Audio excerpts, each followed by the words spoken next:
İyi akşamlar. Türk Müziği Akademik Çevresi Bilim-Sanat Etkinliklerin 25. toplantısına hoş geldiniz. Ben Ozan Baysal, İstanbul Teknik Üniversitesi Müzikoloji Bölümü Öğretim Üyesiyim. Tüm misafirlerimizi buradan saygıyla selamlıyorum. Bu akşam konuğumuz son yıllarda makam müziği ile ilgili birçok projede yer alan besteci, teorisyen, müzik teori, Bristol Üniversitesi Öğretim Üyesi Dr. Michael Ellison. Dr. Ellison'ın Multidimensionality in Makam Musics, makam müziğinde çok boyutluluk başlıklı İngilizce bir sunum yapacak ve bizlerle bu alandaki son çalışmalarını paylaşacak. Kendisinin aynı zamanda editörleri arasında olduğu bir kitap çıkacak Routledge'dan bu sene sonunda. Kitabın ismi de Turkish Makam Instruments and Voices in Contemporary Music. Yayınımız İngilizce olacak. Good evening and welcome to the 25th meeting of TUMAC Turkish Music Academic Circle Science and Art Events. I'm Ozan Baysal, a faculty member of Istanbul Teknik University Musicology Department. I greet all of our guests and listeners with my sincere regards. Today our guest is Dr. Michael Ellison. Dr. Ellison is going to share with us his insights from his recent work on makam music with the presentation title Multidimensionality in Makam Musics. Before we begin, I would like to introduce you Dr. Ellison. Michael Ellison is Professor of Composition at University of Bristol, UK, and co-founder and co-director of Hazarfen Ensemble. His two operas, Mevlana Seyayamu from 2012 and Deniz Küstü from 2016, were performed in various festivals, including Istanbul Music Festivals. His music integrates contemporary and traditional influences and has been commissioned and performed by numerous orchestras and ensembles, including BBC Symphony Orchestra, Ensemble Variances, and New York Youth Symphony. He is the principal investigator of two important projects. One is from European Research Council, ARC project Beyond East and West, as well as the Arts and Humanities Research Council, Istanbul Development Agency supported project Transtraditional Istanbul. He is one of the editors of the upcoming book Turkish Makam Instruments and Voices in Contemporary Music, which is expected to be published at the end of this year by Routledge. And lastly, I should also mention that it's a special honor for me tonight to host Dr. Ellison this evening, as I met with him nearly 20 years, more than 20 years ago actually, while starting my graduate studies at MIAM, and also served as his teaching assistant for 1 year. So welcome, Michael, and thank you for joining us this evening, and please start when you, okay. Çok teşekkür ederim, Ozan. Yes, and it's been a long circle, really moving that you're able to introduce me in such a circumstance so many years later. And you were the very first student I ever met when I became a university teacher at MIAM. True to form, you were there in the summer before I began. So, and I'll never forget that, and what a great student you obviously were, and where you've gone since then. Again, thank you for joining us. Yes, so, and hoş geldiniz herkese. Ozan anlattığı gibi ben İngilizce söyleyeceğim ama bazı sorular varsa sonunda Türkçe'de yazabilirsiniz ve yani ikisi yapabiliriz sonunda. But for the presentation itself will be in English. So, yes, it's very exciting.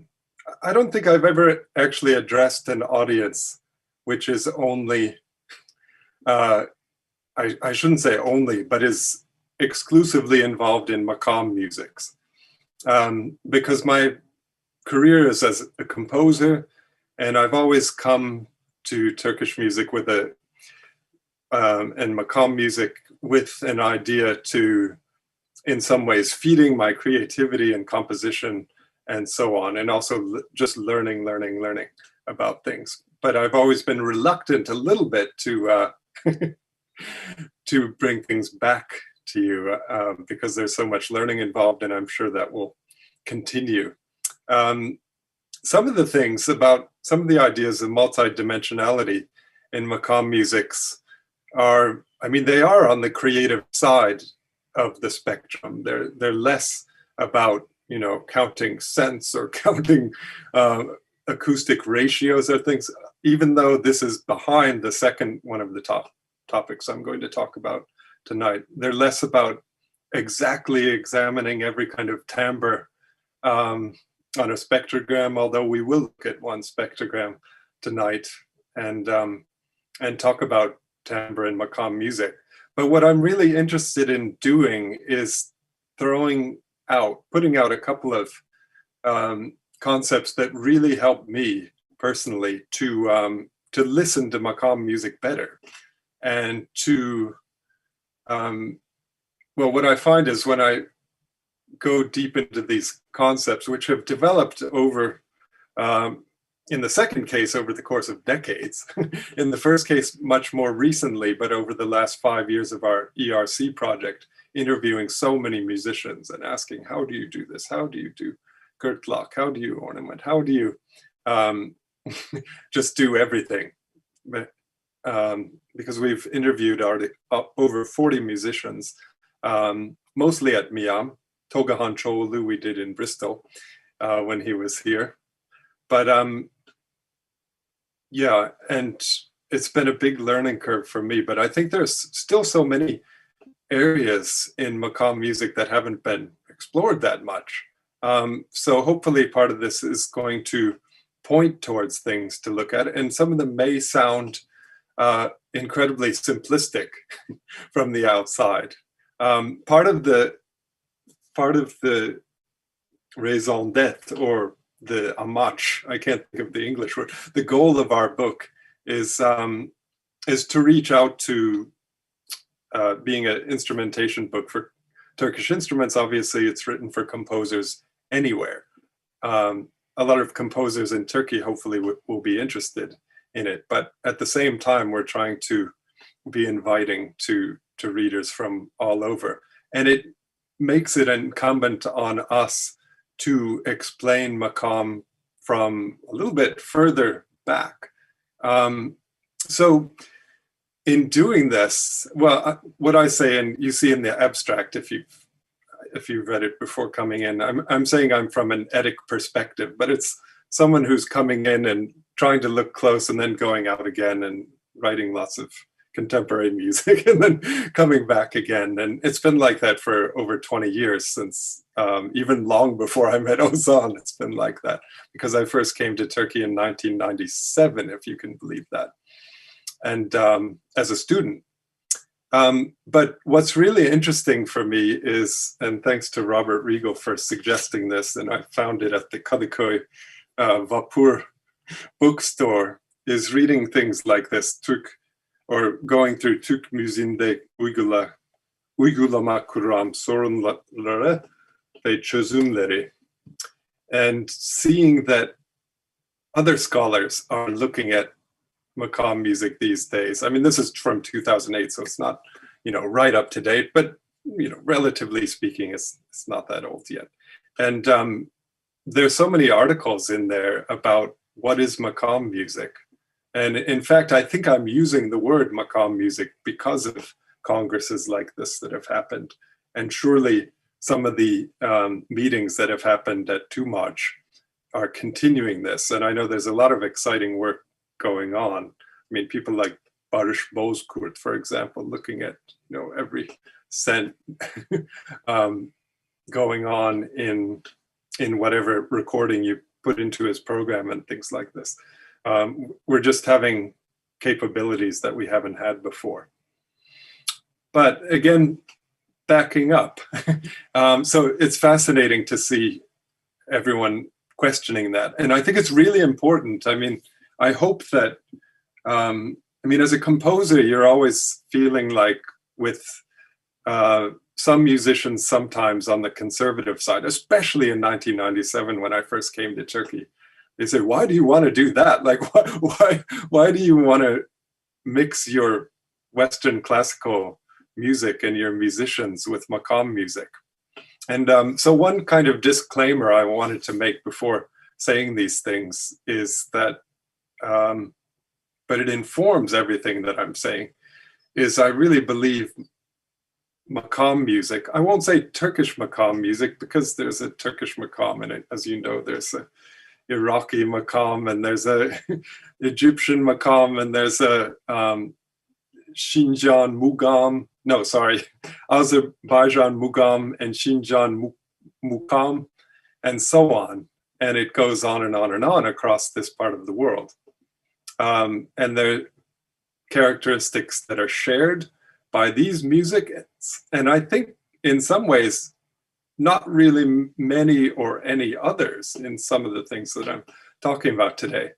And one of the things that's impressed me a lot about Turkey, I mean, you all know all the struggles and pushes and pulls going on, and I certainly get that from sometimes players who say, "What are you doing?" kind of thing with your transcultural approaches and stuff.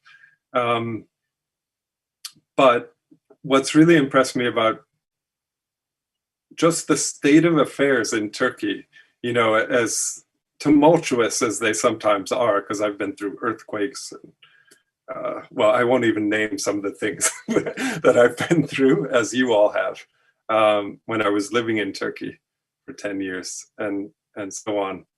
But one thing that's been going on since the beginning of the Turkish Republic is that makam music has stayed intact in some form.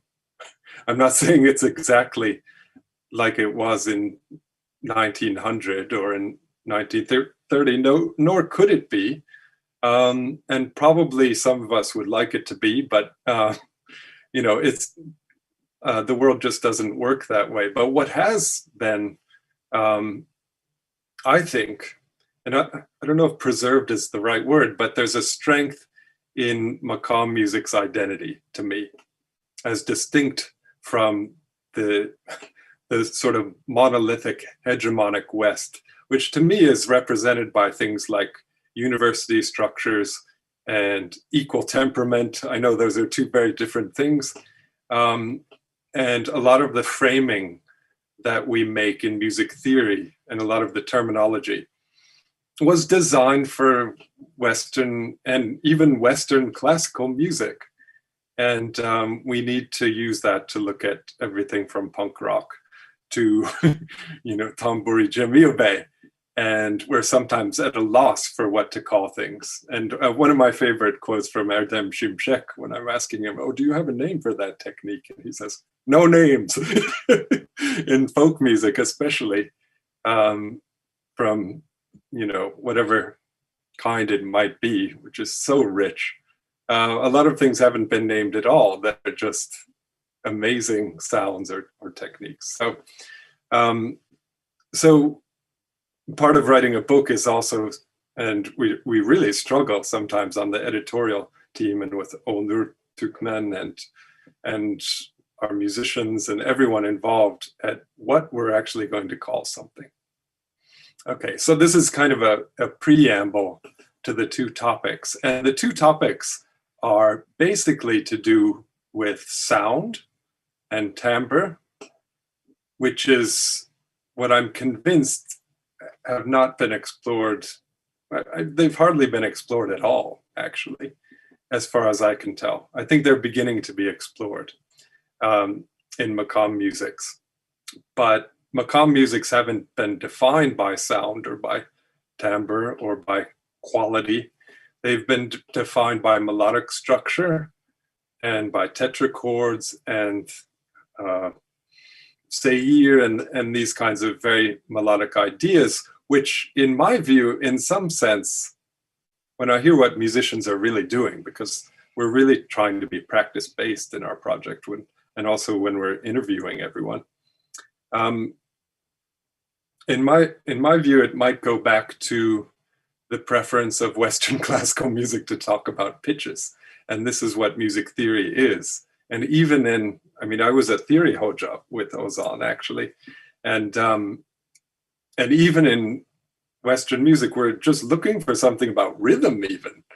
And to your credit, you're writing about usul these days brilliantly, Ozan. But let alone sound or timbre. And I think things might be a little bit different. They are a bit different if you're looking at hip hop or heavy metal or some kind of popular music, a lot of scholars these days are using things like spectrograms and so on, which, I mean, they're great, and it is a much more timbral approach, and we also need to be careful about the kinds of inherent technological biases built into those, as various scholars have shown. It's not quite the same as having a trained ear. So the first topic is this sound and timbre, and the second will actually go back into those tetrachords and tuning structures especially. And interestingly for me, I always thought the second topic I'll cover, which is tuning, would be the most difficult to figure out, to put Western instruments with Turkish instruments, whether they're from classical makam or from folk music, is a huge challenge to make it. But I've really attempted to do that in the two operas that Ozan mentioned. And but what I've found, the more things go on, is actually it's the sound that's the most difficult thing, and also culture behind the sound. So I'm not going to get too much into musicians' cultures and and things like that today, but stay pretty close to musical material and thinking about that. So great. Put up the PowerPoint now.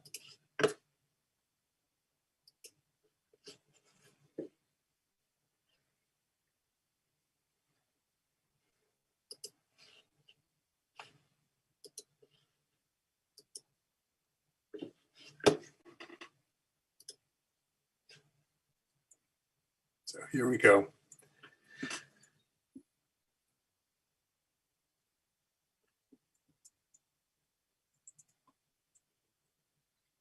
Okay, so what do we mean by multi-dimensions? I'm going to make one analogy. I won't spend too long on it, because as I was trying to say before, I really believe makam music exists in itself. It has no need for anything from the outside, actually. And that's part of the point here. But in my own personal history, of course, I was brought up in the US. And things that were multidimensional always seemed a little bit more interesting than things that were unidimensional or had two dimensions. So, and you can say this is a metaphor I'm using, a visual metaphor, but for me, it really, really helped me to understand Western music at the beginning. And my epiphany when I was a very young composer and theory nerd around the age of, I don't know, somewhere between 17 and 20 years old, was when I think I was 18 or 17 actually. Yeah, it must have been. We got to the part of my harmony class where we talked about non-harmonic tones. And I see Ozan is laughing, right? To me, it's actually a great choice of terminology, because now I look at it and I think non-harmonic tones, like what is a non-harmonic tone? You so carefully chose those 12 notes on the piano, and then you're calling some of them non-harmonic, but it's sort of like atonality. But we had to write chorales, and here I was writing chorales with non-harmonic tones in them, and then slowly, oh my goodness, having this epiphany that the fact that they were fourths and sevenths and seconds and these things as passing tones or neighboring tones or appoggiaturas, and especially suspensions, they weren't the same as the notes that did harmonize in consonances. And they were actually perceived in a different kind of level. And at that time, I just thought of Renaissance painting and its perspective. And to me, I suddenly heard Western music differently. And turning on or going to a performance of the St. Matthew Passion, I would just be filled with bliss because I was hearing all of that. And it was a new kind of way of conceiving it. If I hadn't felt that. Only much later did I hear of Heinrich Schenker and structural levels and all of this.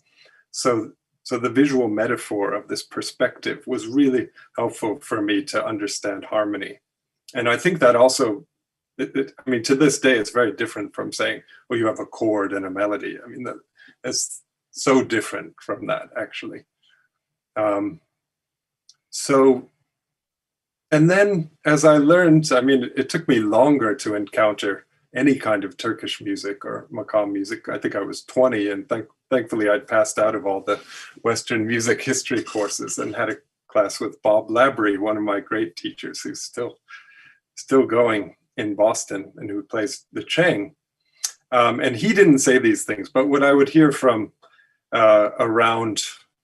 just around the conservatory and so on is makam music is monophonic. They didn't call it makam music. Let's just say Turkish music is monophonic.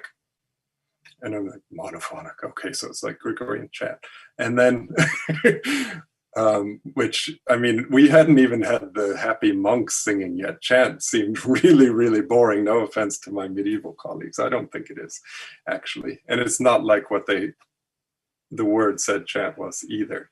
But staying on Turkish music, it's slightly improved later on when we said, oh, it's heterophonic because the ney isn't quite together with the kanon and so on. So that was a little bit more satisfying.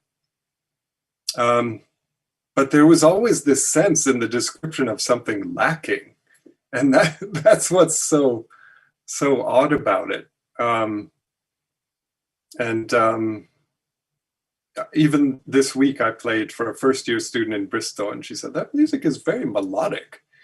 And yes, that's a very good perception. And that's definitely true of makam music. But what is in and around and beside and in addition to that is what I'm asking here. So I want to play right now a recording of Kyani Karaja. It's going to be very familiar because it's the Hijaz Ezan recording he made. And talk about the dimensions of this sound. Let's listen to the whole thing, actually. And then I'll pick out one passage after that. Allahu Akbar, Allahu Akbar. Allahu Akbar, Allahu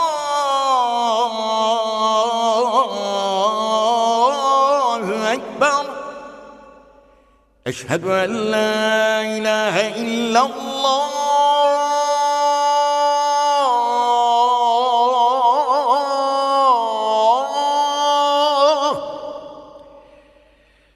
أشهد أن لا إله إلا الله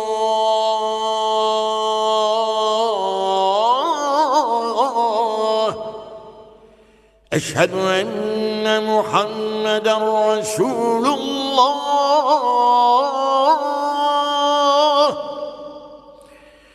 أشهد أن محمد رسول الله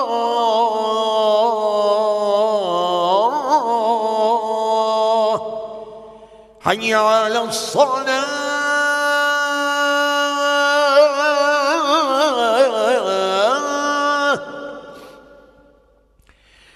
حي على الصلاة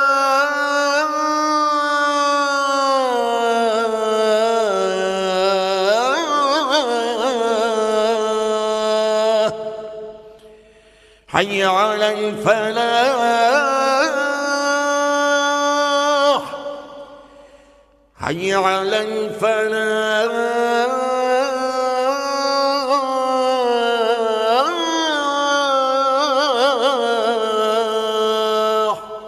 الله أكبر الله أكبر لا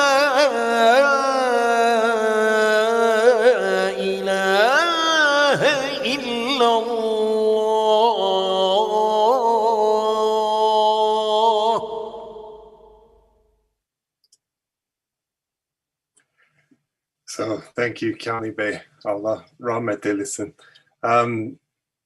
As you all know, one of the great reciters, hafizes of the 20th and early 21st century.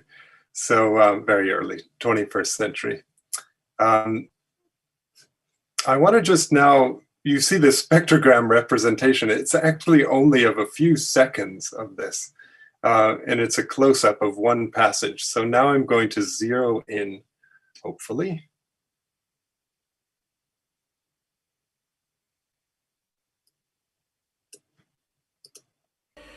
أشهد أن محمدًا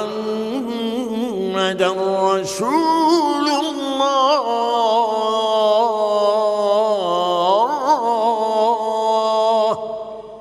حي على. And that's the whole spectrogram. Sorry, my cursor was a little bit dragging, but what this spectrogram shows us, or helps to show us, maybe actually now I can, if I'm pretending you're my class for a second, don't look at the spectrogram and just listen one more time to the same passage. أشهد أن محمدًا رسول الله.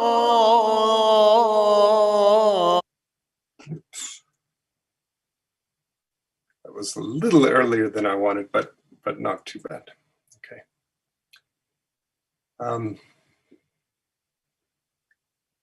So what are the dimensions here?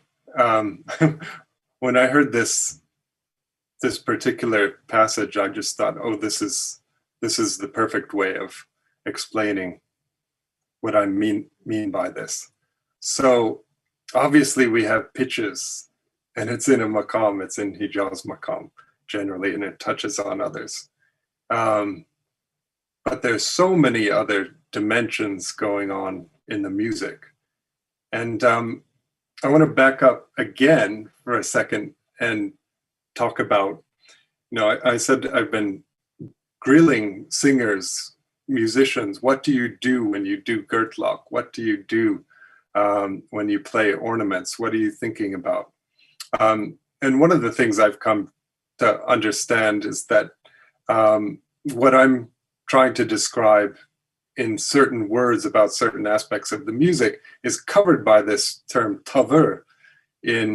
Especially in folk music, it's, well, for both. I mean, there's slightly different meanings of it, as you all know, in folk music and in classical music, where we can make that distinction within makam, but tavır and uslup definitely will produce, and which school you come from, you'll be doing these three-dimensional, multi-dimensional things in different ways because of that. And because none of them are written down, or very, very few of them are written down, this is one of the reasons they haven't been studied very much. And perhaps there's even a kind of mysticism about it too, that, well, you just have to listen for a decade and then you'll start to get it and you'll start to do it. And this is definitely not to discount any of that. But if we start to pick things apart a little bit, what we can see is on the spectrogram. I'm no expert at reading spectrograms. I haven't had a course in how to read a spectrogram, but or taken Peter Snapper's Tonmeister course or something like that. But bright means lots of overtones, and Kyani's voice is incredibly nasal sometimes. So he has a very strong sound. He has sharp ornaments that come in, and vibrato that varies a lot, which you can almost kind of see here at times. But then also you have esheduen, and these elongated vowels and elongated consonants. And in some ways, nothing could be more natural for vocal music to have this, right? To have vowels, for sure. For me, it's exciting to have the n, the closed consonants as well. So the closed and open sounds are very, very different on the spectrogram. And you can kind of see the open sounds are very bright at certain points, and the closed sounds are much less so. So we could say that's a big that's perhaps creating a couple of different dimensions here. That, and I'm not going to be dogmatic about how many dimensions there are actually, because I think we can keep finding more probably. But certainly one of the things going on, in addition to this melody, if you call it a melody, or this recitation, is this oscillation, or this modulation is a better word, between open and closed sounds, and then really specifically different timbres on those sounds themselves. And then within that, you still have ornamentation. This is all about timbre and brightness and more covered sounds. But then within, it's amazing because you listen again, and I'll play it once more in a second. He's still doing these charpma and gürtelach kinds of things, regardless of whether it's an open or closed sound, and varying the vibrato, and sometimes the vibrato becomes much more momentarily, and the whole phrase kind of reaches a peak here before it descends, and you see all of this variation descending. One of the really interesting things I notice about musicians and singers doing ornaments is that the ornaments tend to be a little bit softer than the main notes. And on instruments that can't do, this is definitely true with instruments. It may be less true of a wind instrument than a string instrument, but we probably all know on string instruments, you sometimes only touch the ornament and hardly hear it at all. Something like sessiz charpma or belirsiz charpma. And there's suggestions of that here too, I believe.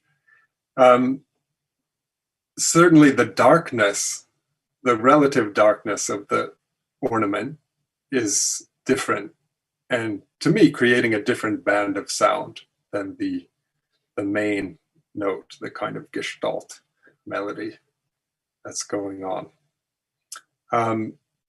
So many dimensions actually here, and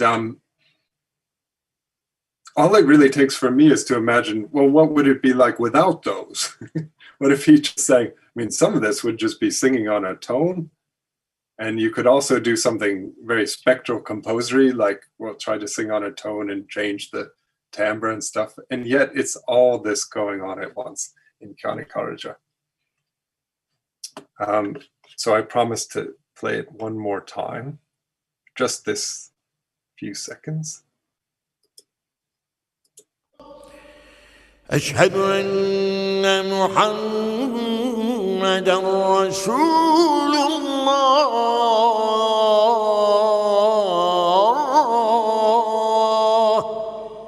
حي على الصلاة.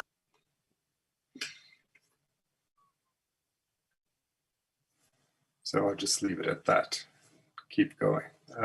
Please do write down any questions or note anything as we're going along. I wanted to mention also that one of the things that helped me was last summer we had a conference called Transtraditional Istanbul, and we did Tuvan music. And this is obviously having to do with throat singing and overtone singing. And I learned a lot about that through the conference, and also through some things we had done in Bristol with Robbie Bears and others. And we managed to even get the best scholar in Tuvan music, Valentina Suzuki, who defines Tuvan music, which is a kind of Turkic culture, of course, as being timbre-centered. And to my great surprise, because I was thinking about this a lot then, I think it was Mark von Tongeren came out and said, Tuvan music is three-dimensional. Oh no, it was Valentina. She just said it in her talk. And I was so, after all this explanation, it seems absurd that I would explain what I mean this much when Valentina just puts it out there and she assumes everyone understands. But another one of the things that she said that's really interesting, and there's no way anyone could prove this probably, is that the nomadic nature of the Turkic peoples inclines them towards timbre. And as long as Tuvans are nomadic, they will listen in this way. And now you take Turkey, it's way on the other side of Asia, of course. But it's a very interesting way to start sort of, well, listening with that ear open, or trying to open that ear more, that aspect of our hearing more. And obviously very active melody in Western Asia going on in makam. And the more so the further west you get, it seems like. So, but a nice reminder from Valentina to think of, be able to listen in a timbre-centered way. So just to summarize, to me, this section, multidimensionality in sound is one of makam's most distinctive characteristics.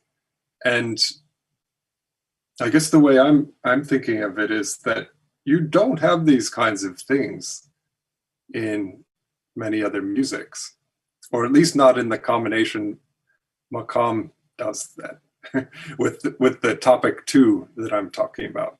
And across Asia, of course, related musical cultures, like say the Indian subcontinent, will have significant overlaps in vocal technique and things like that. But if you compare westward with Western music, this is something totally different. And part of it comes down to basic technique, as we've learned, especially from our dear Ayşegül Altıok, former teacher of the conservatory, who's now in Australia, and who's brilliant at talking about the difference in sound production between either Anatolian folk singer or of various regions, or sanat music, or an opera singer. And she's writing on our book as well, and her subchapter is one of the most exciting aspects of the book. She's shown that, well, basically, and we grilled, he felt like he'd been through an interrogation, Ibrahim Suat Erbay, another Hafez style of singer who's in Istanbul, about what he was doing. And through taking all of this together, what we can say is there are basically 2 elements going on to create a vocal timbre. One is the basic resonance itself and how it behaves within the sound box, from the throat up through the mouth and the nasal cavity. And I won't go into detail about that because I don't know all the terms for everything back there. But it's very interesting. One of the really salient points is that every single person we talked about with Gertlach says, I do it here on the sides of my mouth, the sides of my epiglottis and my throat. And this is a way to go, oh, I'm not doing it well because I'm talking too much. But this is something that Western singers don't do. They just don't. And it's really, really difficult to learn that. Yes, it can be learned, of course. But it's really difficult if you haven't practiced a lot, listened a lot, and so on, as you probably know. But again, so timbral variation is created through the sound box resonance, which can change the color, like the first aspect, what we talked about with Kyani Bey. And all of these combinations or modulations between nasality, head voice, chest voice, narrowness, width. As Ayşegül explains, the narrowness of Turkish voices and makam voices is much narrower than a Western opera singer's.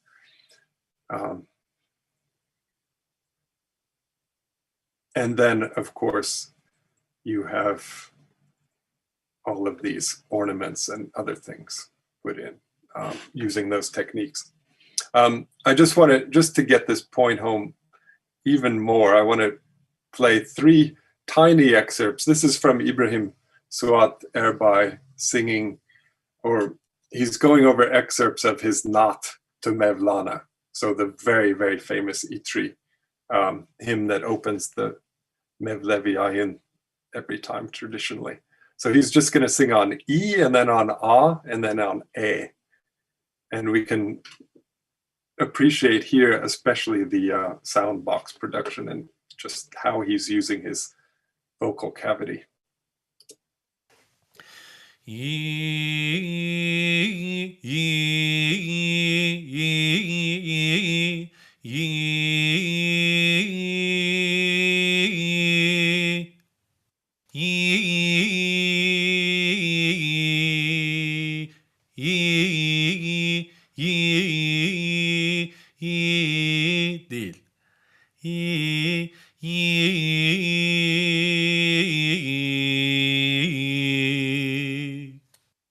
Değil.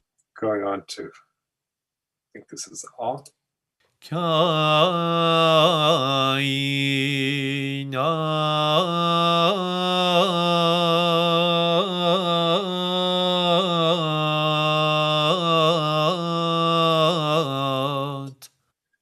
So I hope it's coming through on your end, but there's just a complete difference in the basic timbre between these two vowels even. And here's A.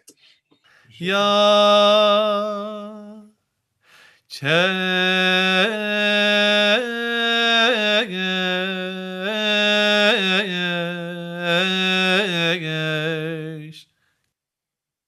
Enbiya yine aynı modüllere işte oradaki kısma yine geliyoruz ya.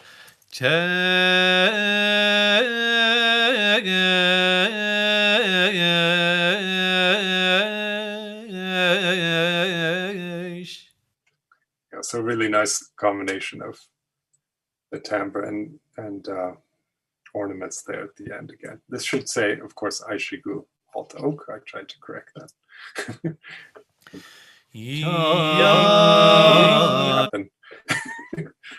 Excuse me. So again, so the sound box and then adding dimensionality through vibrato, gurtlok, which can be varied with width and speed, charpma, other ornamentation, dynamic and timbral differentiation. I want to hear or play Adile Kara, Kurt Karatepe in a minute to also get something from folk music in the makam world. But one other really important aspect, and it goes back to recitation and pronunciation, is something called imale. And Chidem Yarkun really hammered this home for us in her sessions, where she's talking about sculpting the consonants. Basically, let's say I was going to read the bottom right of the PowerPoint and I would say Makam Music. It would be to add another vowel after the second M in Makam in order to distinguish it from music. So something like Makama, Makama, Makama music when you're singing. And it's amazing how effective this is at making the words clear. So called imale, she sometimes describes this as putting corners on the sounds. And where is Adile? Excuse me. Oh, she might not have gotten in here. Okay, I guess we don't have Adile and Chidem, unfortunately. I'm sorry about that. But perhaps it's just as well to keep going. So I do recommend listening to Hoyrat or something from Eastern Anatolia from Adile, as this is an amazing example of gurtlok and very wide kind of charpma. So of course, instrumentalists, as we all know in Turkey, they imitate voices. Our own ney player, I say our own, who plays with Hazarfen a lot and has been with us in our workshops. Bülent Özbek can actually sing pretty well, like with a Hafez tone, because he carries it into his ney playing so much. And it's very interesting to listen to, and I think I'll have to jump out of the full screen for a second. It's very interesting to hear what real masters do timbrally sometimes. So what I'd like to do now is just play a little bit of Ercüment Batanay, the Yayla tambur player from mid-20th century. Not sure what year exactly. Maybe we'll just hear it and you won't necessarily see this.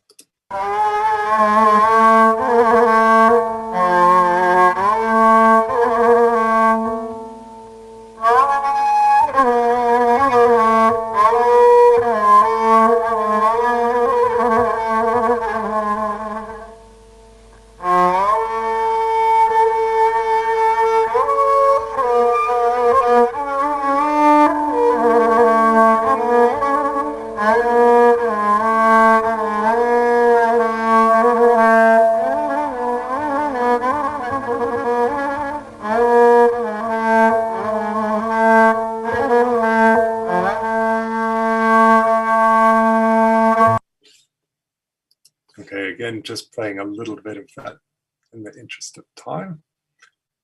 And then, yeah, it really depends what instrument you're playing, what you can actually do. So if we go over to a plucked instrument, like lauta, and we start to see things you can write a little bit more clearly if you want to. So Murat will be playing, Murat Aydemir taught us so much, fantastic tambur player as well as lauta, of course, and who wrote the Makam guide to boot. These ornaments on the right side come out of, are some of our notations of the ornaments he's shown us in this video. Please do excuse one mislabeling in the captions in the video. It should be E and F, not C when you see that letter coming in.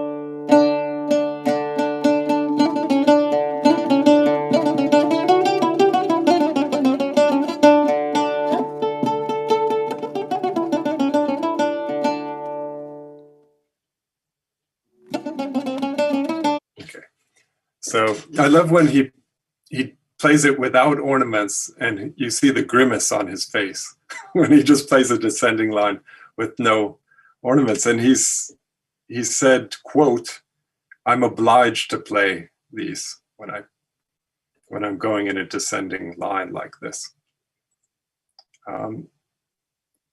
which provides a lot of food for thought. So that's all I have to say about multidimensionality and sound. And now to turn to the longer musing, the decades-long musings on tuning. And hopefully I can get through this more quickly. And but there's some kind of parameters to lay out in the beginning. So as you all know, there are a lot of difficulties with this subject in notation, especially in sanat müziği, or I should call it probably Osmanlı Türk müziği, makam music, and also folk music, although there are different notation systems, si bemol iki and these kinds of things. And the whole difference and non-recognition in the 20th century of a lot of sounds that are happening, a lot of pitches that are happening in makam music. Many of them in the Uşak bölgesi, between Segya and Kurdi, and similar places in a scale. So a lot of what I'm going to talk about comes back to that. But it also takes, again, a much larger view on the subject. And fortunately, Ozan knows about this because we've been talking about it with Ozan and Onur Türkmen for years about what makam music tuning really was, and whether it was the same thing that we were getting in theory books and with all of our tetrachord incelemesi and so on, or was it actually something different? And I'm happy to say that it's come out more and more that there is this very strong relationship with just-intonation, which is what we were talking about back in the early 2000s as being so important. I don't know if it's still being emphasized enough for my taste, or maybe it's just not the way that people are thinking, which is fine, because if people are doing that, then that's really all that matters. But there are books that have brought this to the fore, especially Eric Erderer from University of California, Santa Barbara, where I did my PhD, and he's studied with Scott Marcus, who's a big authority on tuning. And definitely, I want to recognize William Alauddin Matthew, who a teacher of mine also in California, who's just a kind of master on these subjects for many, many different kinds of music. So looking at makam tuning, I found, I mean, we're going through these projects and talking with musicians, but at one point, somehow I came across this passage in Walter Feldman's kind of classic book on Ottoman music. And I'll just read it. During the 1970s, Carl Signell has measured the intervals produced by the tambour of Necdet Yasar and verified the use of this 2.5 comma interval in the makam Uşak. Essentially, the same interval occurs between E and F sharp, A and B, C and D, D and E, E and F sharp, G and A, with the corresponding decrease in the interval as the pitch is raised.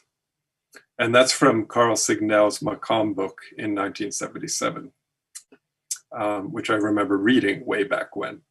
In my own interviews with Necdet Yasar conducted in '87, he described the area between 1 and 4 commas flat as being one of heavy traffic and demonstrated this fingering around the fret, which he calls Uşak, so as to produce a tone approximately half comma flatter, 3 commas for special emphasis in cadential phrases.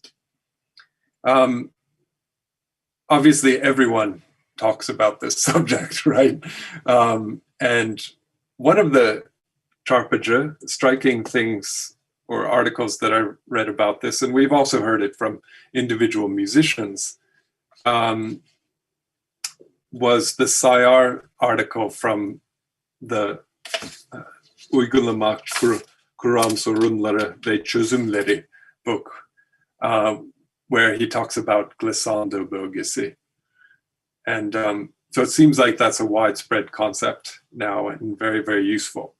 Because I think you could easily object to Signell saying, or even Necdet Yasar saying 2.5 commas flat. But it is very significant to me that there's a fret there. It's a perde. And but what really strikes me about this passage is the same interval occurs. Because the way makam notation in classical makam presents these kinds of pitches, the ones we usually call Uşak or Sabah or Huzam or Ivich when they're lowered, the accidentals are totally different for depending on where you are in the scale.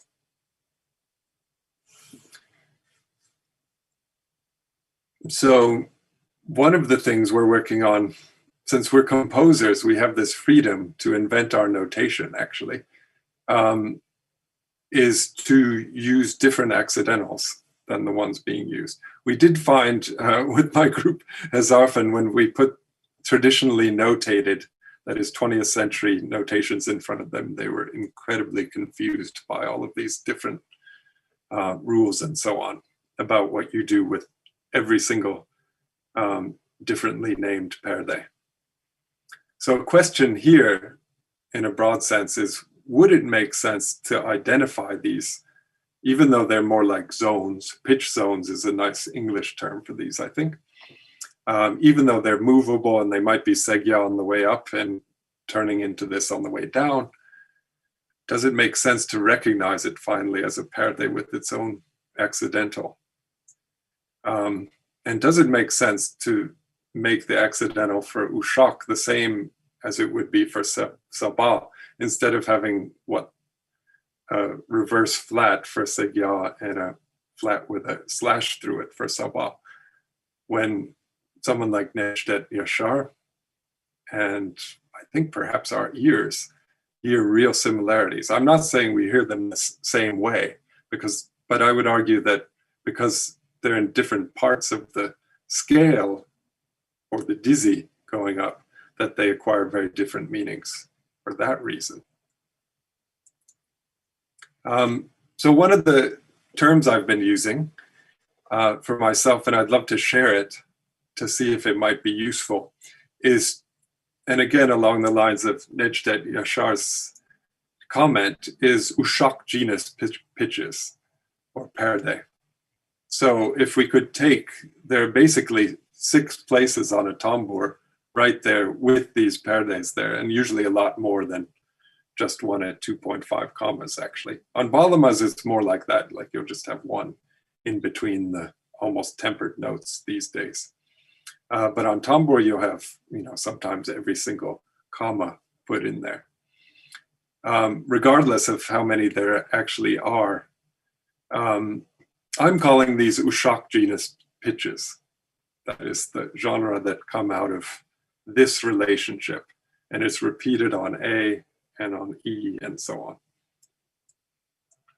on. The other word that I'm using, it's kind of funny, or ilginç, and I'm using it probably influenced by seeing düzen listed all over and over and over for a million different things in folk music and makam music. So somehow order has gotten into my mind, despite the slightly military connotations of it in English. I'm using this term, could be a different term, but for 3 basic types of perde. So I'm calling them 3 orders of perde. And before we get into the charts I've done, I'm just going to say this is kind of more the ilim erbana side when we're looking at things acoustically, but my aim is to bring it as close as possible to the actual practice. And that's, I think, all we can hope for really in music theory, to bring it as close to practice as possible. So, yeah, and okay, the justification for ilim erbana, for this acoustic approach, is that what a perde is derived from acoustically and harmonically determines the kind of quality that it has when you lock into that perde, regardless of all the variations. And again, taver will come in, and expression and things like that. So basic definitions here. So I'm calling first order perde is anything derived from fifths. Now, supposedly the entire Yetka Ezgi-Arel system is built on fifths, and that's it. And then you make comma alterations to it. And it's worked in some ways very well, and in other ways not so well. But interestingly enough, one of the reasons I'm thinking about this a lot is that on an instrument you can't retune, like the Cheng. Shirin Pandraroli brought in her Cheng, and she said, I can play older makams and that's it. They have to be certain makams. Or I can retune and do others. And Bülent again was saying, why don't we have the Hezarfen musicians learn something like Acem, or something they can play? instead of trying sabah and ushak and all these things. So it's well known that first order types of structures are really good for Western musicians, because Pythagorean tuning basically, I mean, it's not exactly the same if you did it right, but as we've also discovered, especially thanks to Tolga Hançoğlu and Serkan Halili's measurements of kanun mandals is, and also bağlamas these days, is there's a lot of equal temperament going on. So these fifths are being reduced to equal temperament across many, many different kinds of instruments. Almost to the point where we can say, well, Pythagorean, we'll see a spine in a minute. If you flip it around, you'll get a circle of fifths and you'll have Western tuning. Second order perde are something very different, and it's where you not only tune perfect fifths, but you tune what I call perfect thirds, or just-intonation thirds, which are boom, boom, just as they are in the overtone series. And it is important that they're in the overtone series because octaves are, and then fifths, and then finally thirds. And they're easier to sing in many ways than the one on the piano, or certainly the actual Pythagorean one. So second order pair, there are those, the ones we call 1 comma flat, or 4 commas flat, that are like 4 commas flat is actually 1 comma up from Kurdi, right? And you get the Nim Kurdi. So these kinds of pitches, which blend really well, and they create these luscious makams like segya and rast and so on. And then finally, third order perde is if we accept the Ussak-genus as a perde and pitch zone, that's the third order, basically. Now, just as a test, and this is like a sociology experiment, I don't do this often, but I went through Murat Aydemir's makam book and counted how many makams were more like first, second, or third order according to these definitions. And there were far many more in second and third, perhaps unsurprisingly. I just jumped ahead a little bit because there are different types of perde genuses, first, second, third. Hopefully that was clear, but we can have questions after if not. But by extension, this can expand to a tetrachord that includes, I mean, basically if it includes something second order, we'd call it that, or if it, or I should say, I'd call it that. And if it includes something like ushak notes or sabah, then it would be third order. And finally, if you go to the level of a whole makam, you could keep doing that. This is not, however, thinking that makams are some kind of fixed entity. The fluidity and changeability of tetrachords, of course. You could start out first order and then just bring in a geçki or passing modulation to anything. Again, though, for me, it really helps listening, general and simple as it might sound. How we can show this and the derivations of these resonances. Here's first order perde, and it shows a spine of fifths. There's rast in the middle. And so there's a spine of overtonal fifths going up to the northwest, like where Hopa is, and then going down to where Bodrum is, or something like that, inverting the fifths. And again, if you pull this around and you make each one 2 cents flatter, then you have Western equal temperament. So this is what Turkish makam music is theoretically based on, of course. And then you just alter these. But the alterations actually produce, without going into big technical explanations, what we hear as second order. So some of the makams that work in first order are mahur, which is sounds very much like major. I'm not sure which scholar pointed that out, but it may be an imitation of major, and that's one reason. And you'll note I'm not using the Osmanlı Türk Müziği accidentals here. I'm using our modern equivalent. So the high F sharp, instead of having those 3 tiers, it just has an arrow going up from it. Michael, can I interrupt? And Yes. Just for those who are not accustomed with the tonets idea, can we explain this? What's going on here? Oh yes, thank you. Hopefully I haven't gone too far. So what's going on with this is we're going to create a world out of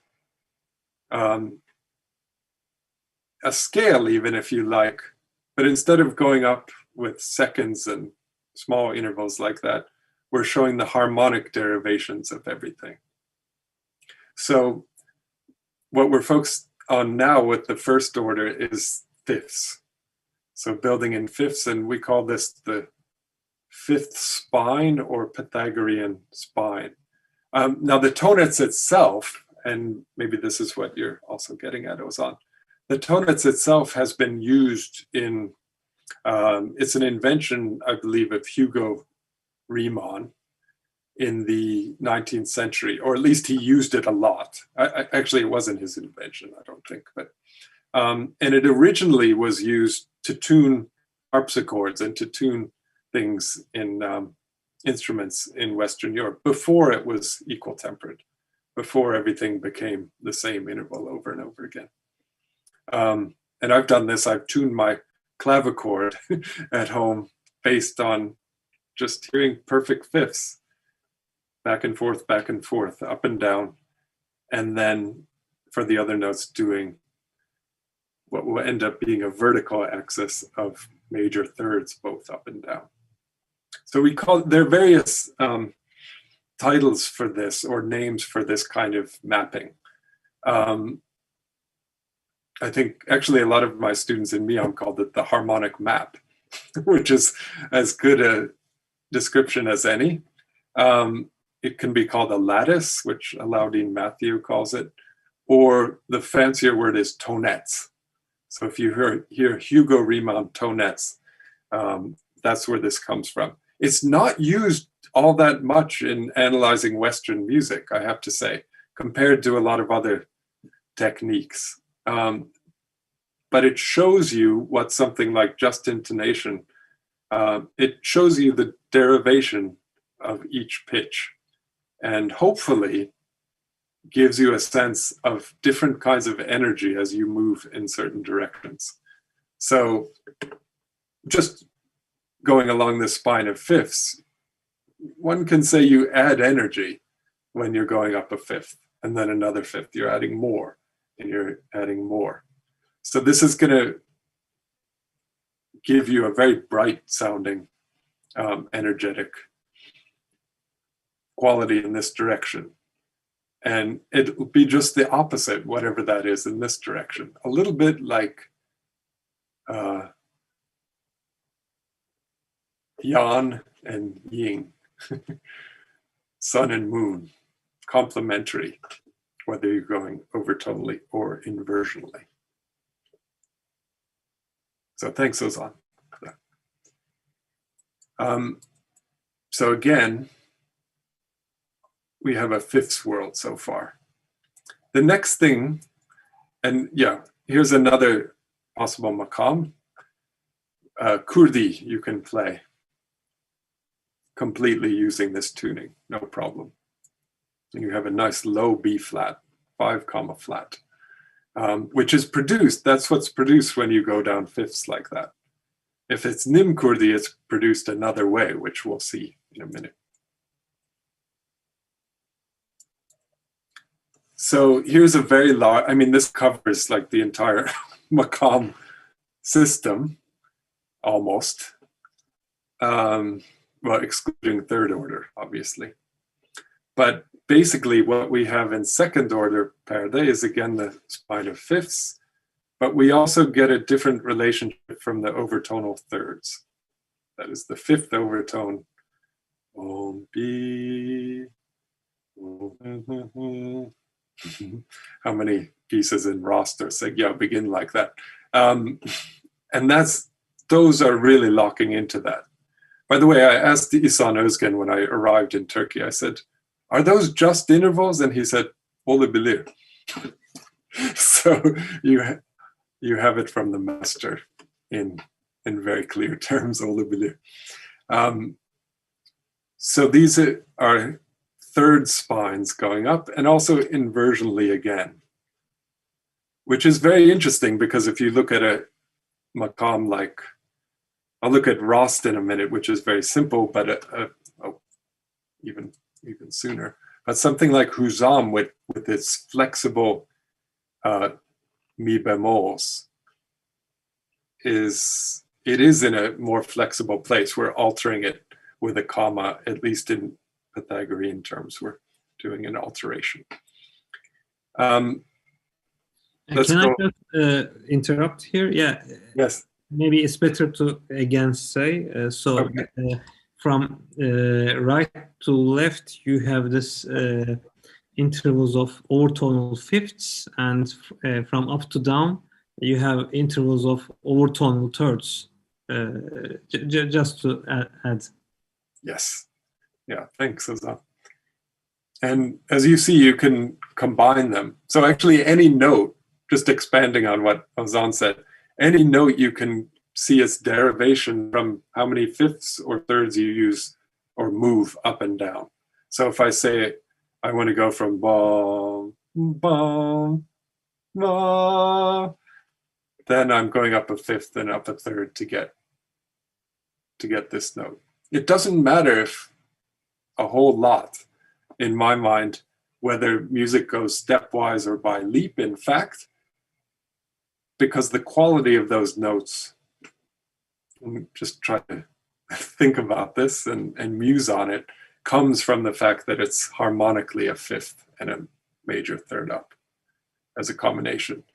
I mean, one way of experimenting is to sing F sharp like the one here, and then improvise something so that you end up going to its exact opposite and see what the difference in their qualities feels like. So again, it's ilim, bilim, but we're going for how it actually is performed and it feels. So fortunately, when we look at Rast Makam, it's fairly straightforward. We have an overtonal third and we have an overtonal third, well, above the Karara and above the D of Neba. And Hijaz, interestingly, you would think Rast, of course, is in second order. Segya also is in second order. Actually, I just want to mention, because the perde in Segya are so similar to Rast, but there's this so, the, si. Where does that A come from? Sorry, my PowerPoint is a bit hypersensitive. So that's up here, 2/3 above the D.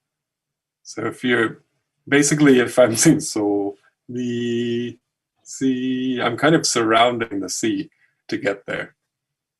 And in advanced computer programs, we could show kind of a scintillating diagram of where you're going through the makam on this chart. And it would end up balancing around the karar, which in that case would be C. So very interestingly, and this, a really amazing aspect of this chart is it tells you how to tune things as well. So in Deniz Kustu, one of the operas that Ozan mentioned, there was a big passage in Hijaz, and I said to Hezarfen, like, just don't play it like you're in a Hollywood studio, please. Don't play it gladiator style, because it'll sound awful in equal temperament. As you probably all know, when you play Hijaz on the piano, it sounds awful. Why? Because the augmented second is huge, whereas in actual fact, what's the karar of Hijaz? It's A. I've just stuck with Rast as the center pitch for all of these, but the actual karar here is A, the C sharp is a pure third above, which means it's lower. It's 1 comma flat, right? Not notated with an arrow down. It's just with a sharp in 20th century makam notation normally. And that very amazingly balances with this B flat. Oops, again, sensitivity. So we have an overtonal third above and then a reciprocal inverted third below around the two main notes. You could think of the central fifth spine of Dugya Neva as being the pillar, and then the branches are these kind of softer notes. They do have a softer quality than the main fifth spine, to me. I don't know if that's encompassing, but that's one description. So to play Hijaz well, if you don't know about makam, one great thing you can do is try to tune it like this. And then that's the easy part, like I was saying in the first part, and then you can add everything else when you're ready. Okay, so now third order perde, this gets to look a little bit complicated. It's basically the same thing as second order perde when you take all the notes that are available on, say, a tambour. What I've done here actually is I've added the named Ussak-genus perde, if I can say that, on the top here, including Ussak itself, and then transpositions of it, basically. There probably is a name for this one. I don't know it. If someone knows it, please tell us afterwards. But Sabah is down here. And there's a big question. I mean, it's very debatable. Alaudin Matthew put this question out 20 years ago to me. He says, are these halfway between two things? And musicians are just finding that sweet point in between? Or could they be 11th overtones? Because 11th overtones are almost exactly a quarter tone. But they're very, very high up the overtone series compared to the fifths and the thirds. So it's an open question. And I don't think it has to be decided. Eric Erdera lists them as ratios of 11th overtones in his makam book. So that's probably why I wrote them up here, because this is imagining, for example, what would the Ussak be an 11th overtone of? What would be of gem F? Pretty close. If it is an 11th overtone, you can see why you can play with the pitch productively, since it's so less secure than a Pythagorean fifth spine or even a second order kind of perde. So I've just kind of highlighted those up here. But then what I've done here is written them in the other sense, like sandwiched between two pitches that they're in the middle of by distance. So let's try to find Ussak here. There it is. So there's Segya, which you would get. Your karar, let's say you were in Ussak makam. So there's your karar. And you have the D and the E are both perfectly in tune. And notice they don't move, right? I mean, you don't play around with those pitches very much in Ussak. And this is the acoustic reason for it. Nor would you play with Rast or Gerdaniye very much. But when you're descending, so when you're ascending, you go through Segya. When you come down, you could have Segya. If you were going into something like Hijaz, you could use that. But somehow you're ending up in this kind of zapping zone in between. And so one question we can ask ourselves is, what is the effect of it? Why is it so effective somehow? And what is it doing acoustically? Some thoughts I have are acoustically is blurring everything. It's distorting everything. It's taking a segya and putting it into a place where it's not in its resonant spot anymore. And it's putting it into much more nebulous territory. So why would you want to do that? Well, you just would if you're a makam musician, of course. But if we're asking why in an acoustic sense, why is that? Well, ambiguity is good. Why do we have, I mean, I hate to use a Western music analogy, but I did at the beginning. So why do we have passages that go on in distant keys in symphonies? And why does, as in Signal's quote, does Necdet Yasar's cadential, his last Ussak, go lower than the others, which has been echoed by musicians we've interviewed. They do the same thing. And why is it so fluid in this bölge between 1 comma and 4 commas flat? Yeah, well, there are probably 1,000 answers.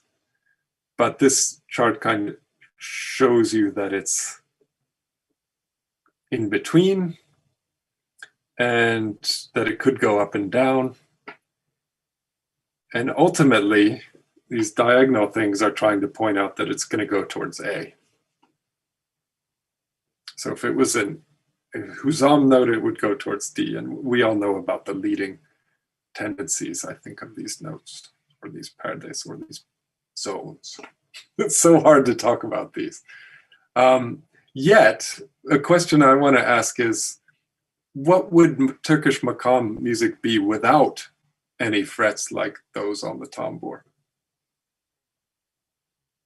So again, we need to recognize them more. Cutting things down to a more manageable single makam, there's a depiction of Ussak or Husseini, Muhayyer, etc. types of makam where you basically have 2 third order perde in addition to the second order ones that are expressively altered to become third orders. Notice there's quite a substantial 5th spine still there in the middle, but a very different kind of flavor, obviously, than a segya or a rast. Michael, this is going so great, but I think we're out of time. Wrap up and leave for questions. It will be better. Just remind. I mean, take your time. No pushing, but just to remind you. Yeah, and I think because you're mainly an emek audience, I don't feel the need to actually play an example in Kurdi or in Segya and Huzam Sabah. Hopefully, you have that in your ears already. If it comes up in the question, I have examples here that we can play. But maybe I'll just play one, Segya, just to emphasize the... So Kurdi, well, that was Kurdi. Now Segya, just to emphasize this resonance of a second order type of makam for a few seconds.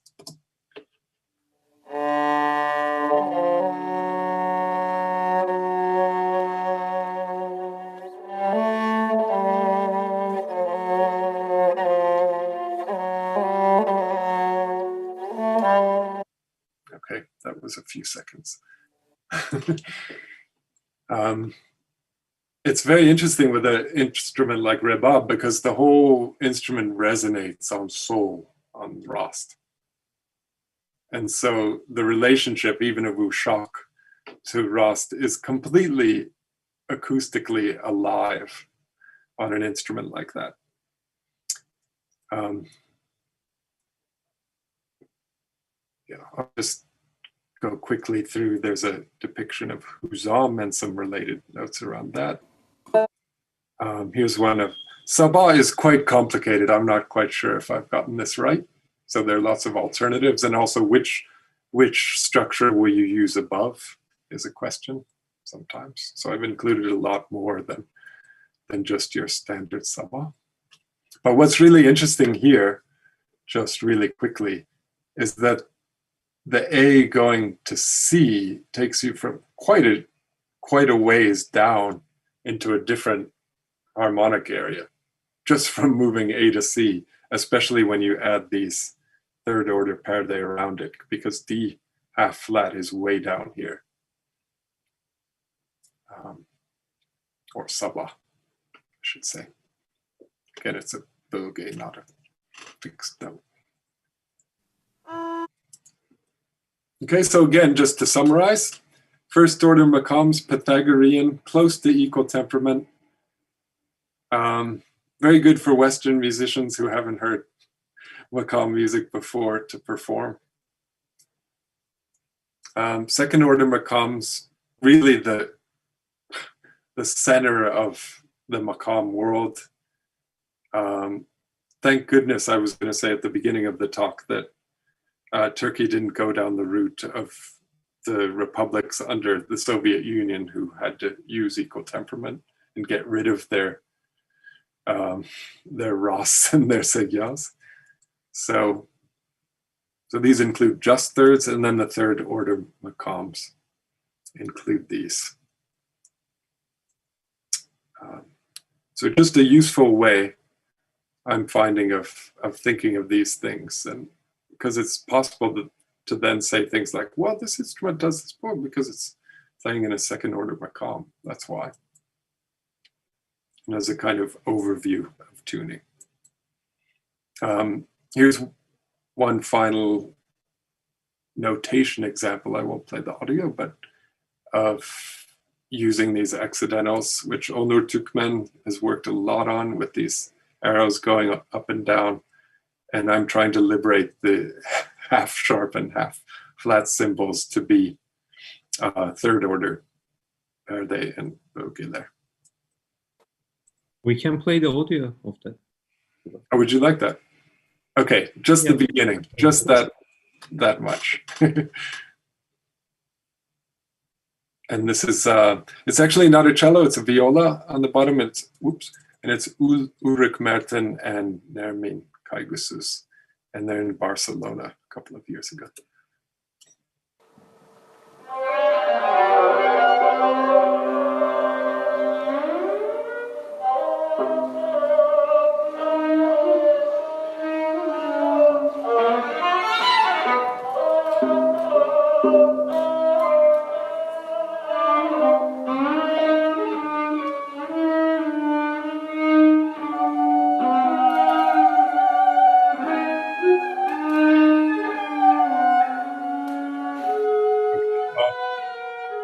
Fade it off, but let me know if you'd like to hear more. So again, the fortunate side of being free as a composer is to try to, I mean, obviously we want to connect with the musicians. That's the main purpose of learning, trying to learn as much as I have or we have about makam music to begin with. And trying to create transcultural music that has very strong elements from both in a way that support the traditions behind each, I would say. So Onur has done amazing work with arrows and accidentals in his scores. If you've ever seen these, if you haven't seen them, it's definitely worth looking at. And Murat Gürel has been amazing, and we're developing notation on ornamentation with him, which is kind of exciting because it raises the prospect of using the same thing for his students as for our contemporary music players, which would be great, I think, if we can understand what they mean. And a final question is, if second order and third order perde are more common, why do they have accidentals at all? So in the old days, in Edvard times, Segya didn't have a backwards flat on it. That's perhaps a little bit too much to chew off for me at the moment, to try to, shove off the equal temperament that quickly. But an interesting subject, I think. And finally, to draw everything together, why am I sticking with first, second, and third when first is the least common in makam music? Well, because of the dimensions. So first order, pretty single dimensional. Second, you add the thirds, fifths and thirds. And the third order really give you the richness, which again, I would say, and I hope you'll agree, but I'll be very interested to hear your points of view. This is something that's really, really special to makam music, the third order. There's more to say, but I'll stop there.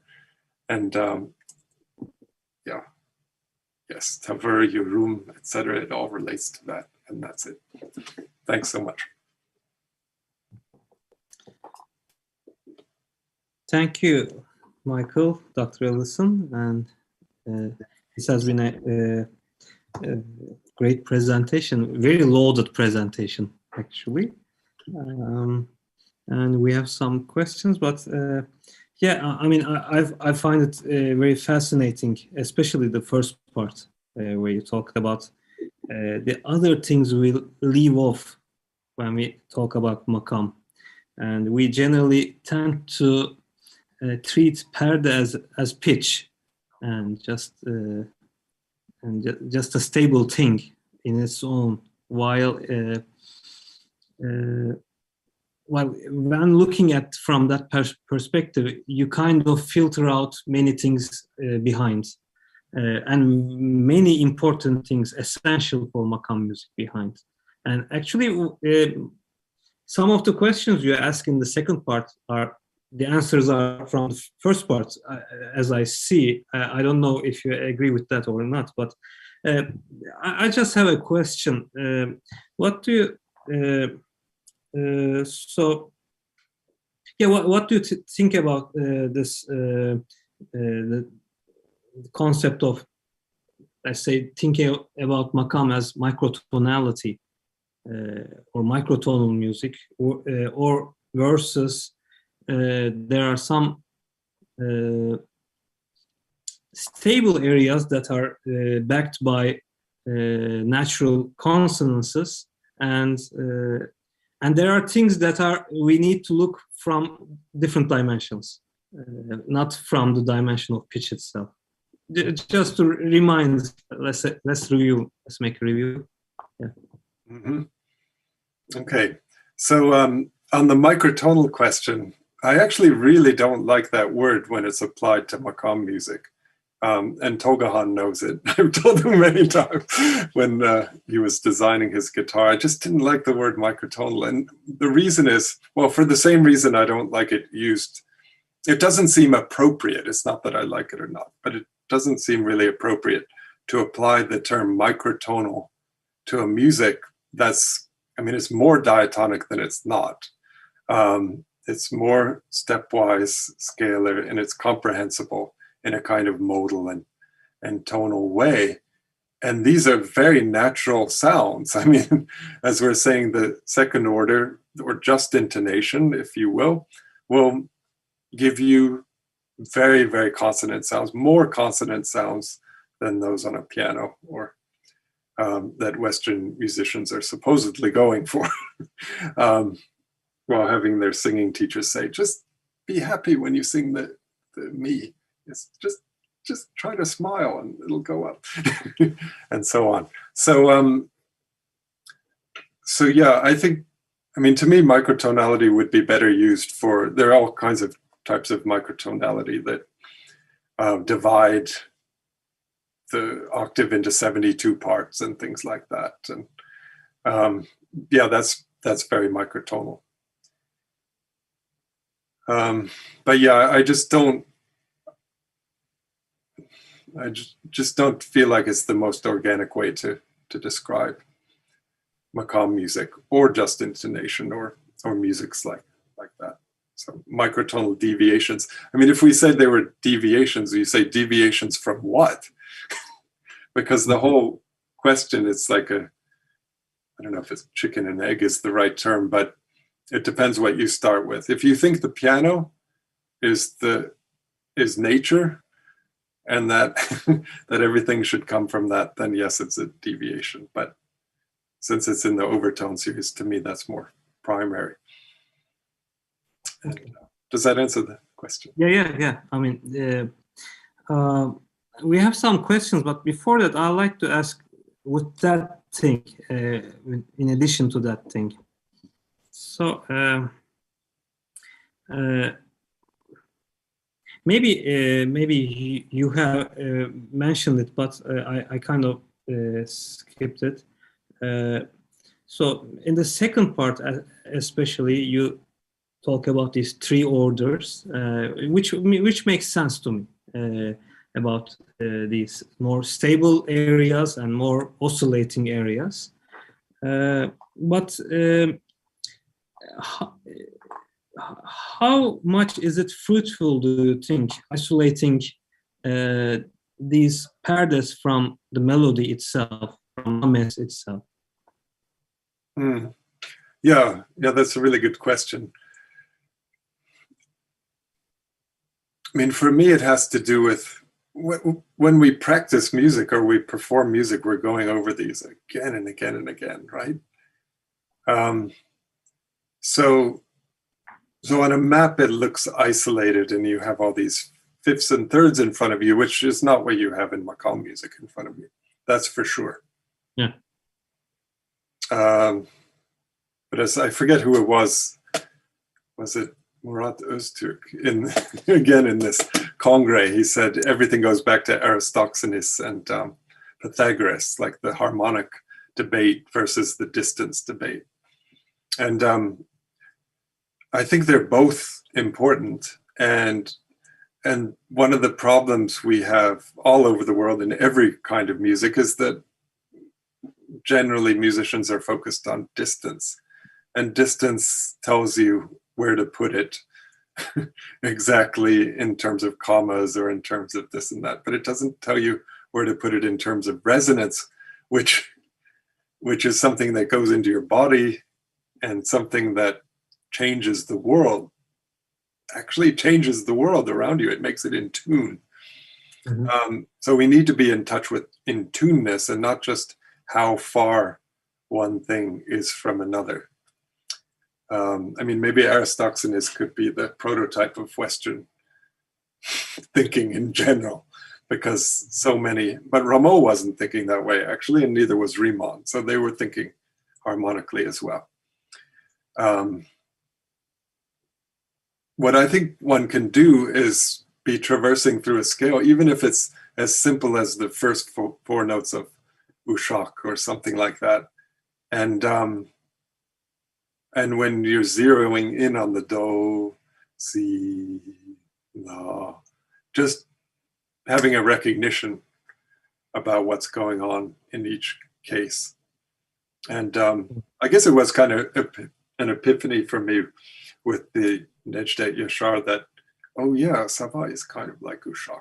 Yeah, actually, oh my goodness, that really helps. Like I couldn't sing it in the right place before thinking that. I mean, I still can't sing it in exactly the right place, probably, or right way. I need to keep practicing, but it's a lot clearer having thought that, if that makes sense. Okay, thank you very much. So we have some questions. Some of them might be answered, but still I like to read them. So Ozan Yarman, Professor Ozan Yarman asks, I would like to be the first to ask whether Michael thinks the category Makam Musics encompasses folk airs in Turkey and her geographic environs. This is because such is still controversial. Also, I would like to ask about what Michael thinks of the war debates of the tuning systems in Turkey going on since 50 decades, including my tone system proposed such as 79 tone canon tuning. Yeah, great.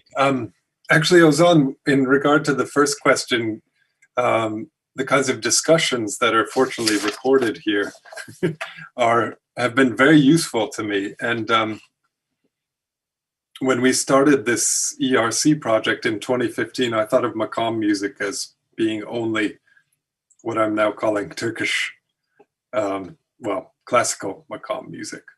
So that is, I mean, it's really hard to talk about, right? I mean, I think you say in yourself in one of those debates that we don't know we don't know what to call our own music. And there's so many things from sanat müziği, the Osmanlı, Türk Müziği, to et cetera, et cetera, et cetera. And we're really struggling with that now in the book too.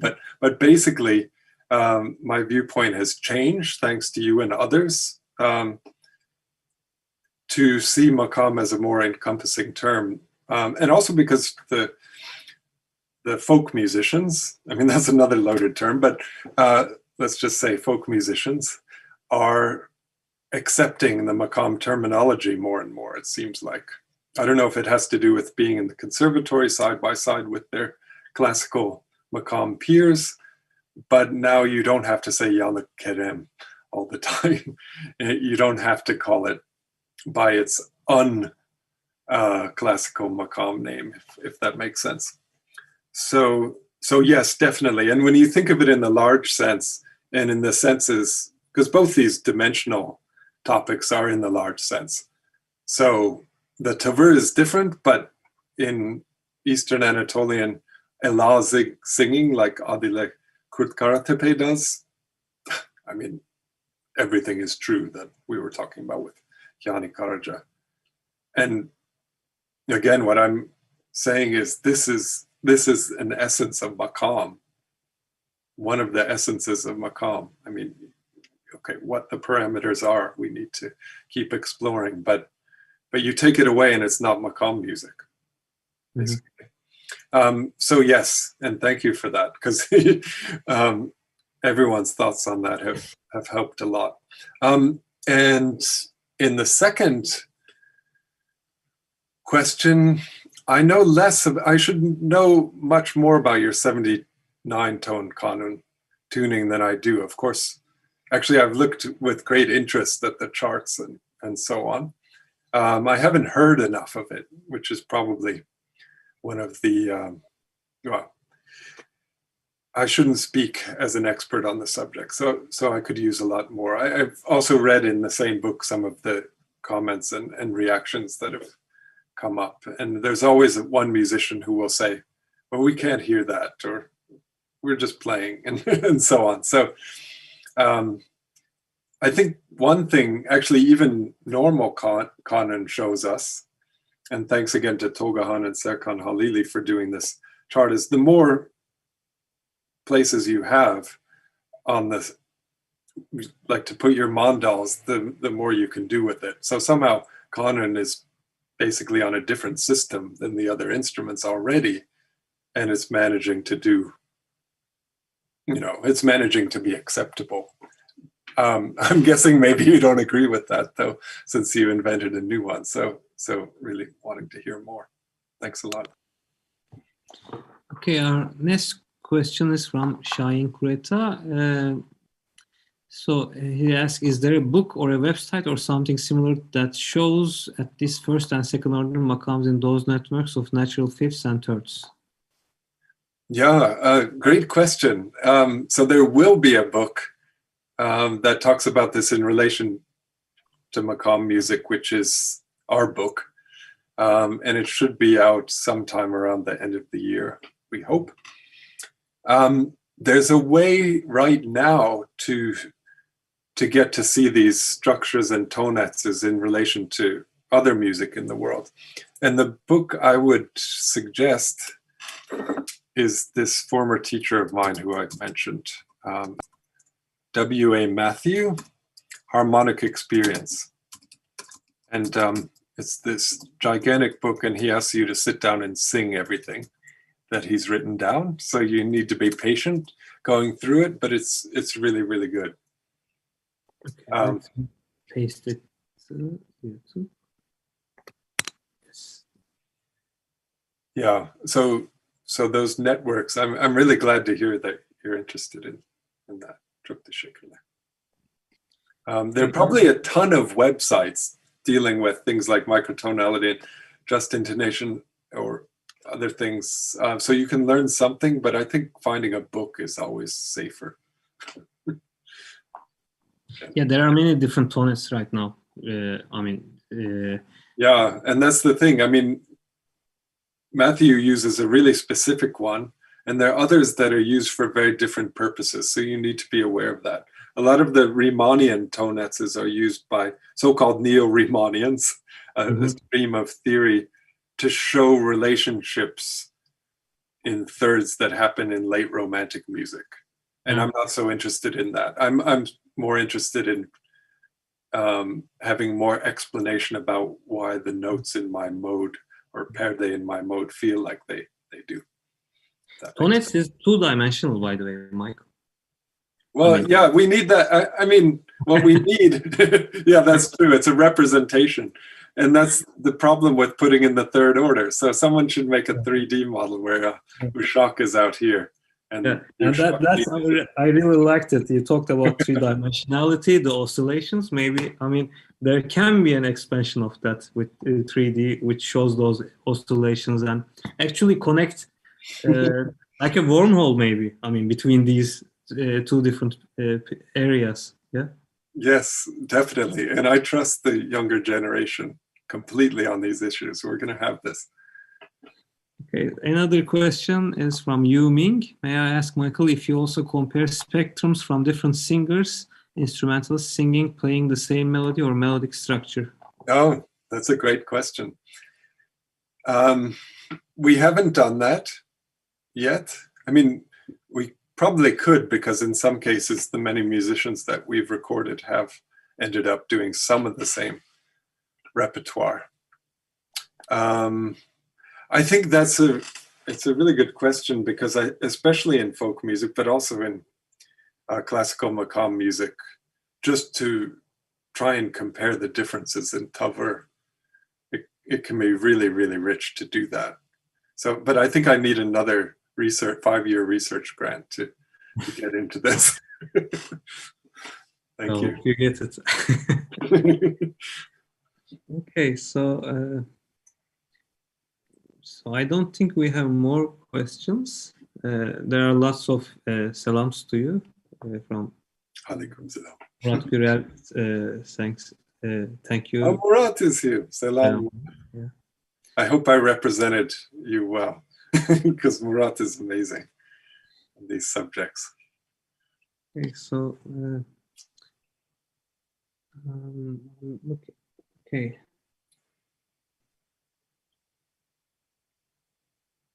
Ozan Yarman posts in comment. Let me also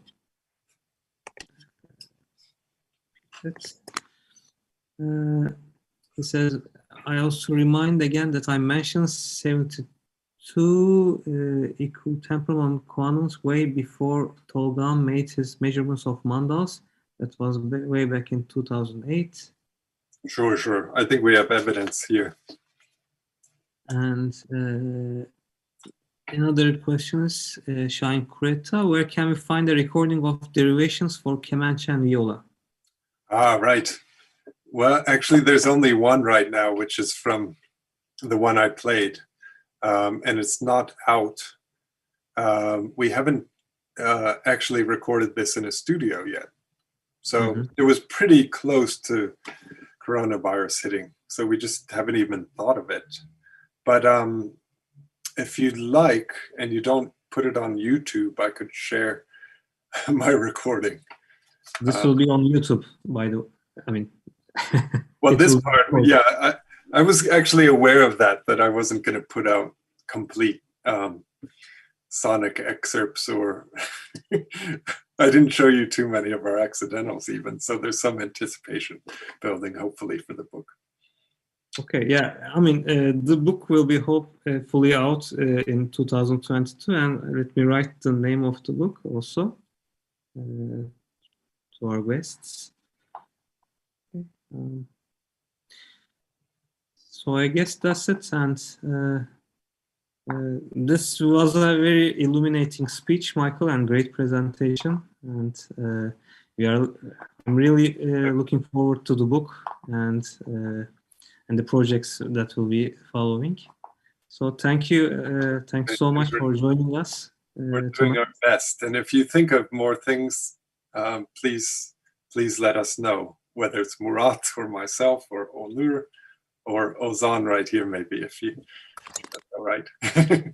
So, and it's an honor to be with everyone in TUMAC. As I said, I'd never spoken with a truly makam circle like this before, aside from taking lessons and things like that. So it's very exciting for me. Çok selamlar. Again, Michael. İyi ilkbaharlar herkese. İyi akşamlar. Ve inşallah görüşeceğiz yakında. So,